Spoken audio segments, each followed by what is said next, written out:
Okay, so I had to make this because I was watching a YouTuber explain how munitions works and how they can intercept like ICBMs and nuclear weapons within 50 seconds of when they were launched and how they can track it. And it ended up going through a lot of things that I started thinking. But one of the things he said was, if you knew how much that Uncle Sam knows about you, you'd probably be wearing tinfoil hats. And that part got me because I do know how much Uncle Sam knows about me, and I have worn a tinfoil hat. And you'd be surprised at how fucking well tinfoil actually fucking works. And you know what's even better is those aluminum coated bubble wrap sheets. Like if you get like one of those envelopes that's aluminum coated and it's bubble wrapped and you put it over your head, usually you can get them from like Walmart cold food deliveries. They put the cold food in aluminum bubble wrap and send it to your house, and you can actually use that. That shit works really, really well. But that's not the point of this video. The point of this video is the fact that Uncle Sam knows. We haven't been at war, in a real war, for decades. I mean, Iraq, since probably the early 90s, I think.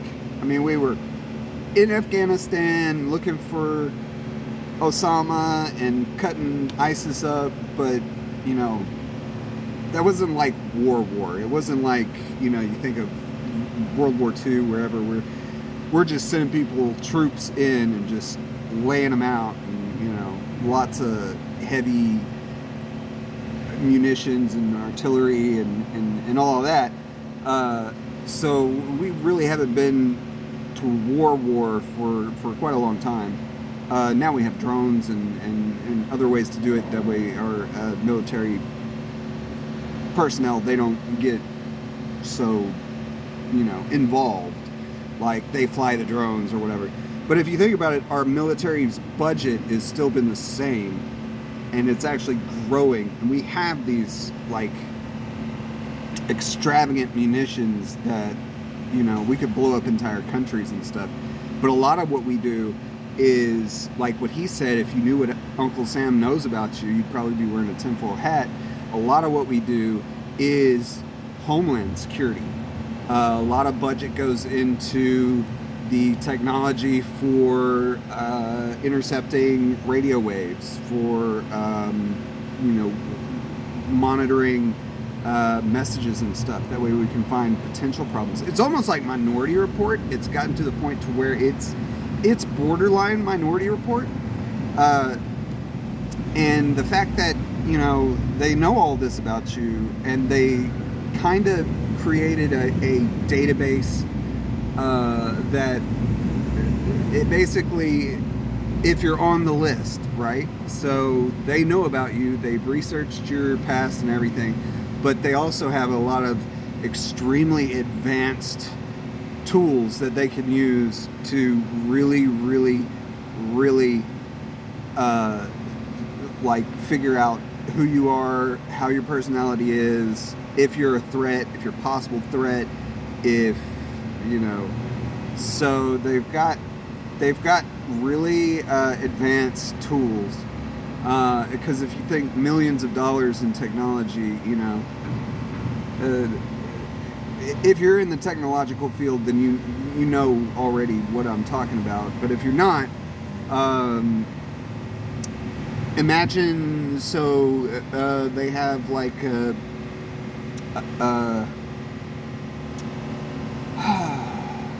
what are those called? The machines that can read your brain waves, you know, to tell if you have like a concussion or brain damage. They can actually monitor you, but they can do that at a distance. Imagine that being put on a drone and 50 yards away, being able to read your EKG and trace your like thought process. And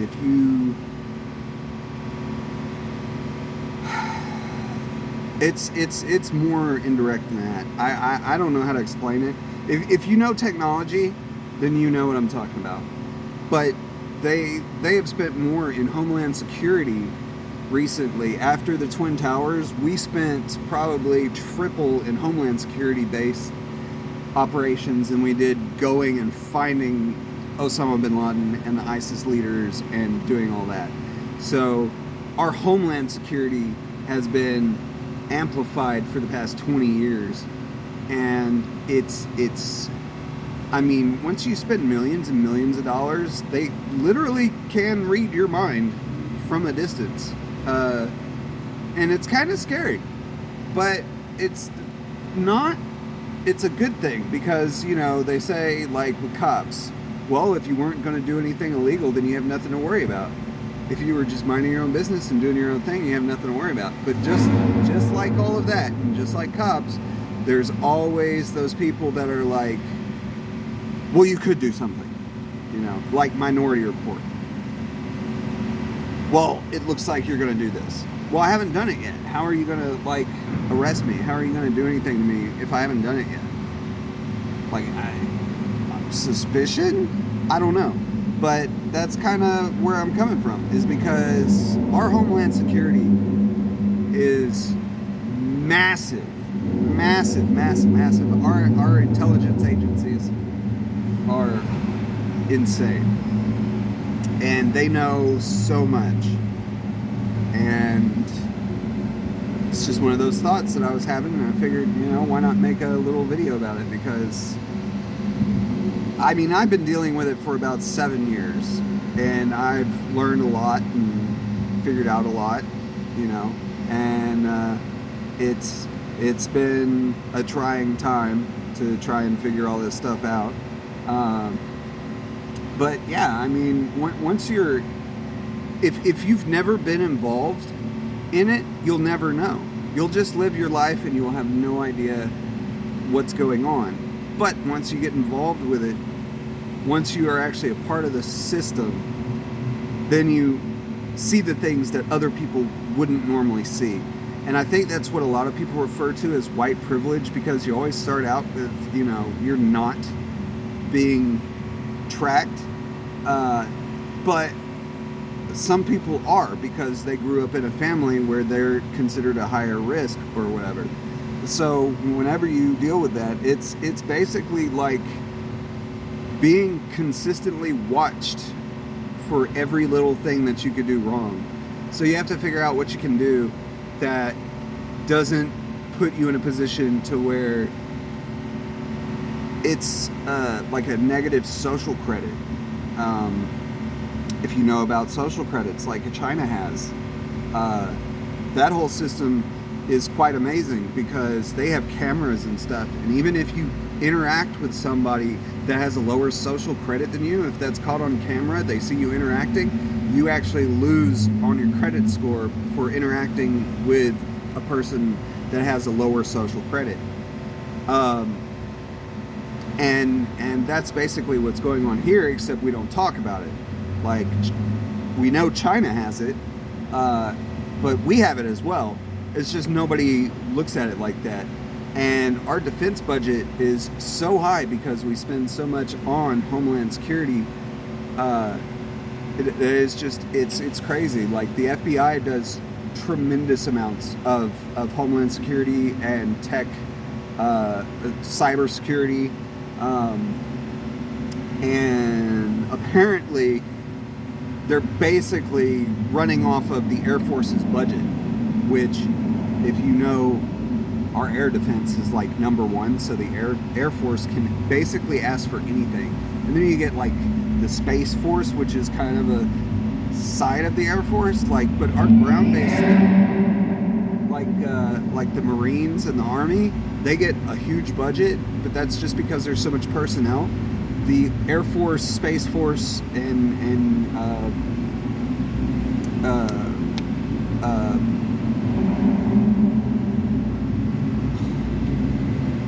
I can't think of the other one right now, but they get a budget, and there's less personnel, but there's more advanced technology. And a lot of that technology isn't for them. it goes to government, like, 3-letter agencies. And so, yeah, once you actually sit and figure all this stuff out, and you realize that all this stuff actually does exist, it's pretty intimidating, and it'll weigh heavy on your mind if you have to think about it. If you knew that things that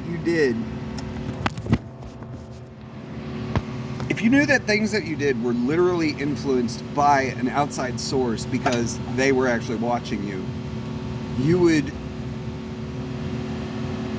really contemplate what you should do and how you should do it. And the thing is that I found out, because like with Microsoft is, up there with Google, now Twitter, I guess, but they collect information. And one of the things you have to do is freely give out your information, because then you have nothing to hide, right? So they look at that, and if you start trying to secure your information and make sure that you are, not going to be hacked, not going to be a victim of identity theft, or have cyber threats or whatever, then they start watching you more closely because they think that you are a threat. And when that happens, then they start focusing on you. So basically what you've done is reached up and grabbed God by the hand and said, "Look at me." I mean, there's no real way to explain it, because if you can think of the billions of dollars spent on Homeland Security, if you're on the list, you're on the list, and it's crazy. And they do it. I think Amazon had a way to. What was it? They don't fire you. If they want you to leave, they start acting very negative towards you, and they start making shit harder for you, and they make it to where you want to leave because they don't want to pay for unemployment or anything like that. They want to make sure that you're the one that quits, or that it's not their fault that you left. So what they do is they make everything. It's really hard for this phone to sit upright. So what they do is they make it to where you want to leave, and when you leave, then they just cut ties.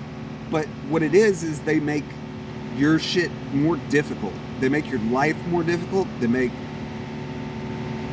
the entire you work 40 hours a week, that's half your life, and you're working at this place that is actively making it difficult for you to even do what you need to do so that you can earn the money you need to basically pay back to them, and to because what do you earn money for?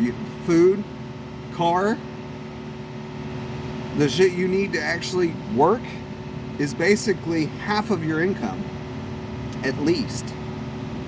And so, they know this, and it's not just trying to get you out of the workforce, it's trying to basically delete you from the workforce, humanity, trying to get rid of you.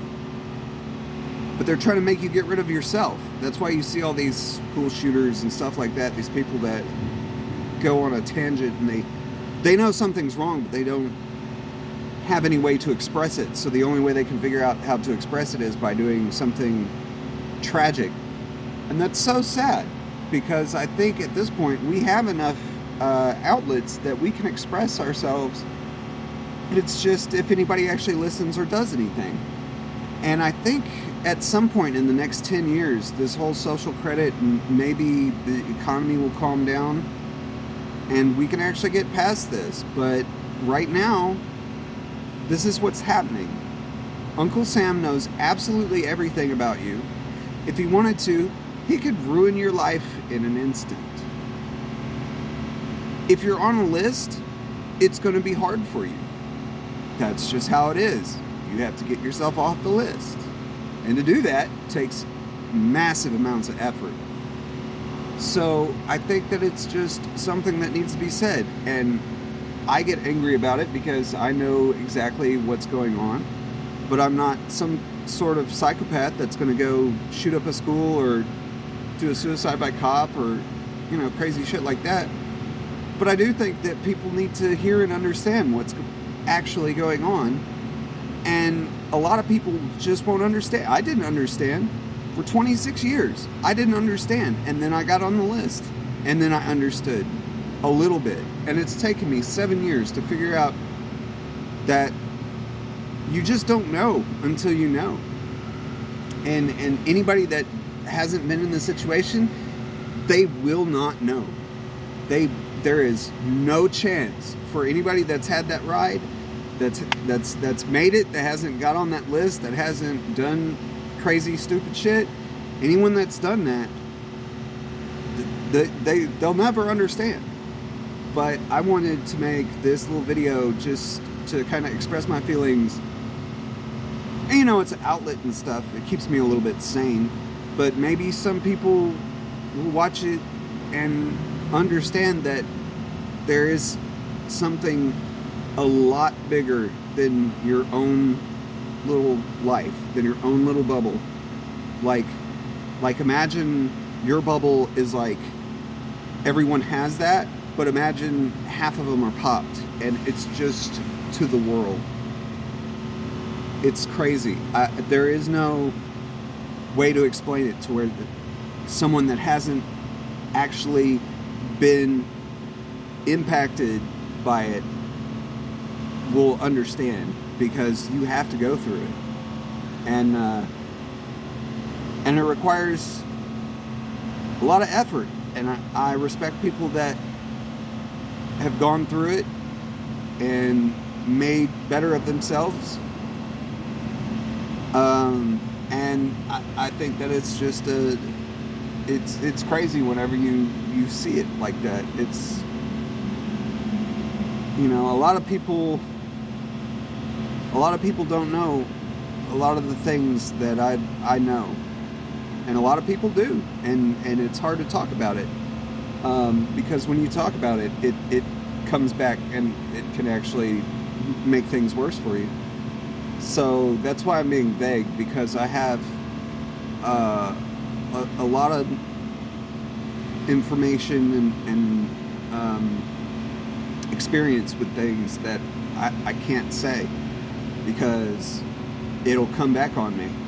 There are things that you can't say. It's crazy. And that's another thing that I'm learning. Having to, you know, be able to talk about this like this. It's probably gonna come back on me, but I just felt like I needed to, because I've been trying, and I think that a lot of people out there are trying, and they don't know anything. They're not aware of what's going on with them, and I see a lot of bad things happen to a lot of people that probably didn't deserve it. I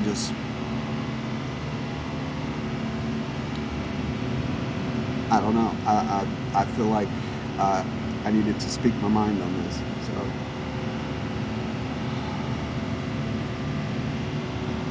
share it if you want. I know it's a long video, but you know, you go through a lot. You want to share your experiences. It's the whole point, right? So, alright, well, I'm out. Probably gonna try to get some sleep now.